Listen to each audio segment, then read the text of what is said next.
আসসালামু আলাইকুম। হ্যালো বন্ধুরা, কেমন আছেন? আশা করি ভালোই আছেন। আমিও আপনাদের দোয়ায় ভালো আছি। আজকে আপনাদের ডাল দিয়ে পেঁয়াজি বানান দেখাবো। সঙ্গেই থাকুন। এই যে বন্ধুরা, এই তো ডাল ধুয়ে নিচ্ছি, পেঁয়াজি বানাবো ইফতারির জন্য। কীভাবে পেঁয়াজি বানাই সঙ্গেই থাকুন, দেখতে থাকুন। তো ধোয়া হয়ে গেছে, এখন এটা পিষে নিব, পিষে নিয়ে বড়া বানাবো, সঙ্গেই থাকুন। এই তো পিষে নিব ডাল, সব পিষে নিব। দেখুন, একটু ডাল পিষে নিচ্ছি। এই তো পিষা হয়ে গেছে। পিষের জন্য সালো সালো করে পিষছি, পেঁয়াজুর জন্য তো সালো সালো করে পিষে পেঁয়াজু বানালে ভালো লাগবে। দেখেন কেমন করে পেঁয়াজু বানাই, সঙ্গে থাকুন। লবণ দিলাম পরিমাণ মতো, হলুদ দিয়ে নিলাম, আদা বাটা রসুন বাটা দিয়ে দিলাম, দিলাম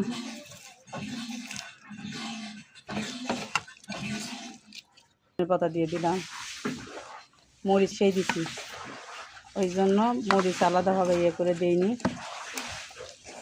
তো তেল দিয়ে দিলাম, এই তো তেল গরম হয়ে গেছে।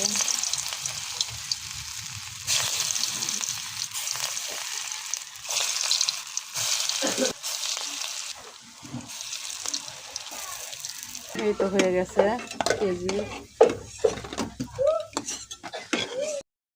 তো আমার পেঁয়াজিও হয়ে গেছে। কেমন পেঁয়াজি হয়েছে অবশ্যই কমেন্ট করে জানাবেন। পেঁয়াজিও কিন্তু খুব মচমচা হয়েছে। তো রমজান মাস বেশি বেশি করে ইবাদত করবেন, বেশি বেশি করে ইফতারি বানিয়ে খাবেন। তো সবাই ভালো থাকবেন। আপনাদের রমজান মাস সবার যেন ভালো যায়, দোয়া করেন, আমার জন্য সাপোর্ট করবেন। আপনাদের জন্য দোয়া করি, আপনারা যেন ভালো থাকেন, ভালোভাবে ইবাদত করতে পারেন। আসসালামু আলাইকুম, খোদা হাফিজ।